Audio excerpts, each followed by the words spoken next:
Boa tarde a todos, meu nome é Vitória Castilho Eu sou Maria Eduarda Bittencourt. E eu sou o Thiago Barros. e nós somos parte do Núcleo de Estudos e Negócios Americanos da SPM. Esse é o primeiro Momento Américas do ano e para dar início nós temos uma convidada extra especial, a professora doutora Denide Rosshacker, que vai falar um pouquinho com a gente sobre as eleições americanas que irão acontecer em novembro desse ano. Boa tarde, professora, tudo bem? Boa tarde, obrigada pelo convite e obrigada pelo extra oficial, super especial. Gostei. Que isso, é uma honra ter aqui você com a gente. E a gente gostaria de dar início a essa pequena entrevista perguntando, na sua opinião, o que explicaria a baixa popularidade do Biden, mesmo com a economia em alta? Tem vários fatores que explicam, né? Um é que a sensação nos Estados Unidos dos ganhos econômicos dos planos feitos pelo Biden é ainda baixa na população em geral, né? Então, o que as pessoas percebem é que a vida piorou. E não em razão apenas das políticas do Biden, porque a gente tem que lembrar que aí Estados Unidos foi afetado pela Covid, depois a guerra da Ucrânia, a guerra agora mais recente, a guerra em Gaza. Então, a sensação é que o governo dele não tem respondido em termos econômicos. Então, apesar dos índices positivos, quando a gente olha para o dia a dia da população, ela ainda percebe que a vida está cada vez pior. E ela está cada vez pior porque o custo de vida está muito mais alto, as pessoas pagam mais por alimentação, elas têm empregos piores, então jovens principalmente sentem que eles entram no mercado de trabalho, mas que não conseguem ter salários tão bons quanto seus pais tinham quando entravam no mercado de trabalho. Então, esses são vários fatores relacionados a essa percepção. De outro lado, a gente sempre tem que lembrar que é uma sociedade que está muito polarizada. Aí, e uma polarização que é considerada afetiva, né? Eu me conecto com grupos que eu defendo em ideias das mais variadas e essa visão cada vez mais polarizada afeta também a percepção sobre ganhos e sobre o que a população espera. Então, são outros fatores vão entrar nessa lógica. Então, se você mora em áreas rurais, a sua percepção de vida é pior. Se você vive em regiões onde tem mais grupos mais mais polarizados também, você vai ter uma outra percepção.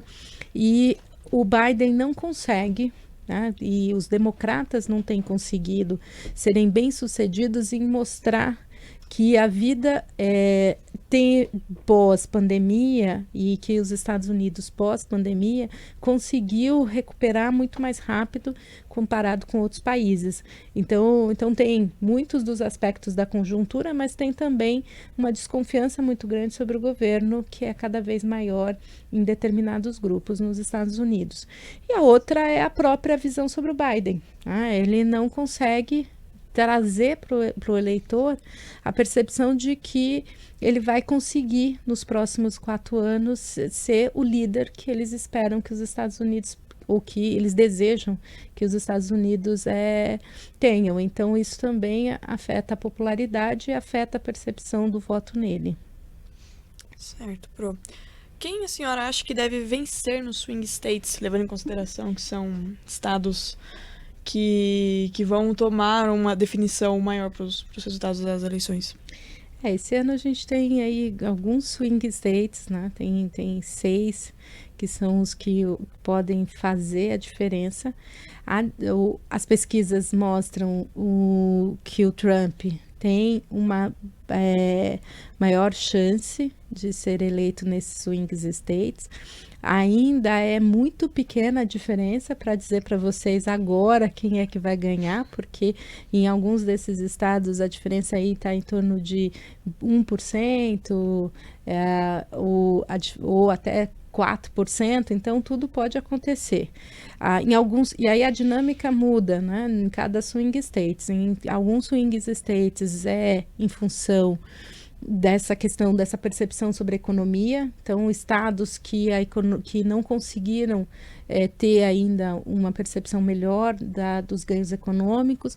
Em outros, tem a ver com a mobilização de grupos contrários às ações americanas, especialmente na guerra Israel-Hamas. Então, isso tem afetado a popularidade do Biden também, e em estados onde a comunidade árabe é mais ativa e é mais vocal, isso tem afetado. E a dificuldade dos eleitores democratas se mobilizarem para defender o governo Biden. Agora, campanha vai começar depois do final aí, no início do verão, com as convenções.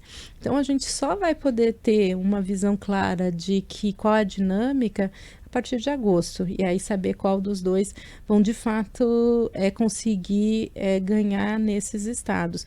Mas essa ainda é muito indefinida, a eleição dos Estados Unidos.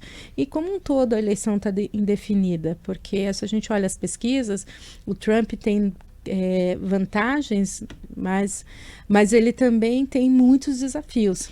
Todas as questões colocadas sobre as condenações, os processos judiciais contra ele, ele não consegue atrair o eleitor independente.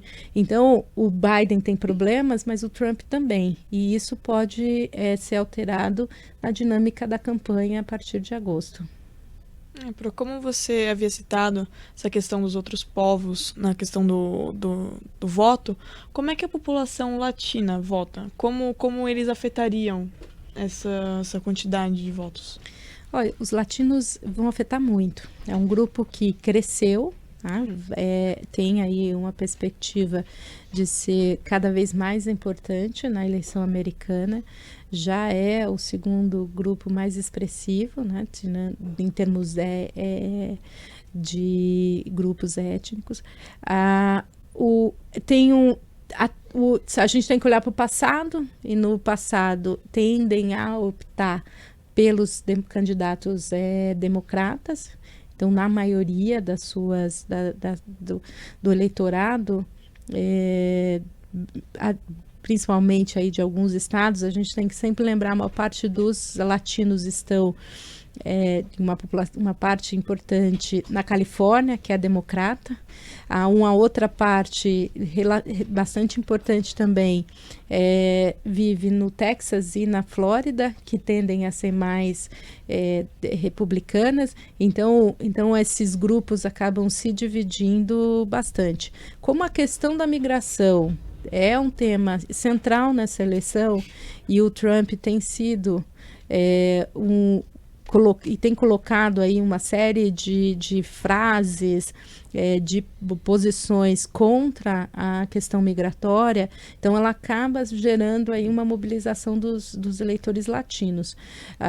Mas também você tem gerações de latinos que já não tem tanta ligação com a questão migratória. Então isso acaba também podendo ser um outro elemento que afete. Então, a expectativa é que continue sendo mais mais pró-democrata, mas em alguns estados os republicanos podem ganhar maior voto na base da questão latina. O que afeta o voto latino é para o legislativo. Este é sim uma questão importante, porque aí a chance de ganhar candidatos latinos, né, dos distritos, tende a ser maior quanto maior a participação dos latinos, e aí especialmente Califórnia, Texas e Flórida. Essa é uma perspectiva dos dois partidos. Perfeito, muito obrigado. Agora falando mais um pouquinho sobre o Biden em si, né, que vem como um candidato também nas próximas eleições, a gente vê que ele não é dos políticos mais populares nos Estados Unidos, né? Vem recebendo críticas tanto pela sua forma de governo e até mesmo pela sua idade já, né? E queria saber por que o Partido Democrata falhou em cooptar lideranças além do Biden. Sempre é bom lembrar a lógica americana, né? O presidente, ele é o líder do partido, então ele quando ele se coloca como presidente à sua reeleição, é sempre mais difícil para os outros, para a disputa interna conseguir romper isso. Então o Biden teria que fazer um movimento de que é preciso ter um outro candidato que não ele. Esse eu acho que é um ponto importante. Outro ponto é que há uma dificuldade entre os democratas. Não é que não falta liderança democrata, é que a dificuldade dos democratas em terem uma voz única, um discurso de unificação. Hoje é um partido que tem muitos grupos, muitas divisões diferentes, e o próprio Biden sofre com isso, porque ele acaba tendo que lidar com essas divisões, que muitas dos movimentos contrários, por exemplo, à questão israelense, agora, do próprio Partido Democrata, grupos mais progressistas dentro do partido que têm mobilizado contra o próprio governo. Então essa é uma grande dificuldade. Eu acho que a dificuldade não está só no Biden, está na capacidade do partido de conseguir construir um consenso de para onde o partido quer ir e quais são os grupos de fato que vão conseguir liderar. De outro lado, tem várias disputas dentro do Partido Democrata, e essas disputas acabam gerando essa dificuldade de criar novas lideranças ou ter lideranças nacionalmente. Então, eles têm muitas lideranças locais, muitos nomes que têm peso nos estados, mas que não conseguem ter uma abrangência nacional. E se a gente olhar para o lado republicano, também acontece a mesma coisa, né? O Trump também não teve mais disputa, mas também os republicanos não conseguem sair da lógica da polarização interna e das suas grandes divisões. Então, eu diria que se a gente olha os dois partidos estão sofrendo do mesmo problema, que é a falta de renovação das suas lideranças políticas, mas também da sua dificuldade de encontrar uma coesão maior nas posições e na defesa das políticas dentro do partido. Ok, professora. Agora, falando sobre mais o Trump mesmo, né? Se ele eventualmente ganhar as eleições, né, e voltar para o poder, você acha que a relação, né, dos Estados Unidos com a América Latina vai mudar da postura que ele teve no seu primeiro governo, ou ele vai tomar novas posturas? Eu acho que a gente tem que olhar que vai mudar a política externa americana. A proposta do Trump é ser uma política externa muito diferente da política externa do Biden. Isso é um primeiro elemento. O segundo, a América Latina mudou muito desde o governo Trump. E em função de N questões, né, que aí são as questões relacionadas à própria América Latina, mas você tem outras dinâmicas políticas e novas coalizões que já colocam desafios para os Estados Unidos e para a liderança americana. Então o Trump vai ter que lidar com, por exemplo, um presidente no Brasil que vai ser menos aliado do que quando ele estava no poder, que era o Bolsonaro. Vai ter por outro lado, vai ter na Argentina um presidente que é mais alinhado às suas ideias. Então, acho que isso vai afetar. Outro elemento que afeta é a própria presença chinesa na região, né? Então, você tem cada vez mais a China como o principal país em termos da questão comercial, e com uma presença muito forte, que é muito diferente do que o período em que ele estava. Então, essas dinâmicas e essas situações vão levar os Estados Unidos a ter uma posição provavelmente diferente e desafios distintos com relação à América Latina. Agora, qual vai ser o grau de interesse do Trump? Acho que essa é uma pergunta que tem sido colocada para ele, e é possível que ele repita a mesma forma, o mesmo modelo que ele teve na sua primeira presidência, que ele vai olhar para outros problemas no mundo, a posição americana sobre outras questões como Europa, Oriente Médio, a própria disputa com a China, e menos para a América Latina como um todo.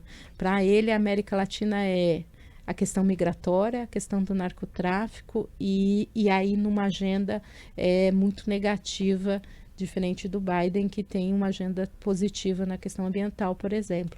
Então são temas que não vão ser prioritários na política na política do Trump, exceto quando elas forem problemas internos e não porque é da América Latina. Perfeito, prof. Mas falando um pouquinho desse assunto mesmo, da correlação entre a política americana e na América Latina, a gente vem recentemente presenciando uma crescente presença dos jovens em fóruns de política online. E dentro desses fóruns, ultimamente, vem crescendo essa narrativa de que uma política ou uma postura conservadora nos Estados Unidos acaba refletindo positivamente na economia brasileira. Tem fundamento esse tipo de argumento?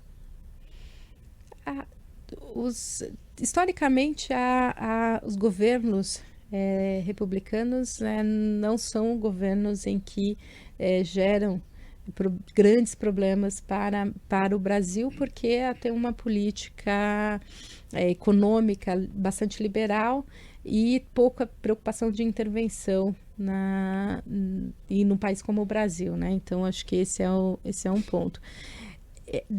Eu acho que aqui a gente tem que olhar como que vai ser a política com relação ao mundo, né? Qual é a disputa, o quanto da disputa Estados Unidos-China vai afetar países como o Brasil. Acho que esse é o primeiro ponto. A política, se houver uma mudança na política monetária e na política fiscal americana, o que isso significa para países emergentes? Então, pode ser que seja, quanto mais Estados Unidos tiver de mudança, isso pode pressionar ou não o dólar no Brasil. Então, qual que vai ser? Mas o que a gente já pode prever é que Brasil e Estados Unidos, no governo Trump, vai ter mais atritos. Então, os ganhos econômicos de abertura comercial, de maior investimento americano, pode ser que não venham. Então, você tem questões macro, que é importante ser observada, mas na relação bilateral, as disputas e as diferenças entre os dois presidentes vai estar mais evidente, vai ser mais evidente. Então, consequentemente, os ganhos diretos econômicos pode não ser tão perceptivos. Agora, o Trump, ele tem muita bravata, né, antes, mas ele não, no que ele foi no governo dele, ele não entrou em atritos tão direto com alguns países. Então, esse também pode ser aí um caminho para o Brasil. Agora, se isso vai acontecer ou não, e olhar também, o Trump não é o típico conservador republicano, então, e esse é um ponto em que os conservadores americanos tinham mais pragmatismo, menos ideológico nos seus embates do que o Trump pode ser. Então, para o Brasil, pode ser que tenha aí mais desafios com o governo Trump, sim. Perfeito, então. Por hoje, é isso que a gente tinha de perguntas. A gente novamente agradece muito a sua presença, está sempre bem-vinda aqui para falar com a gente. E a gente espera ver vocês na próxima. Um grande beijo do Nenan aqui. E é isso. Obrigada, pessoal. Obrigada.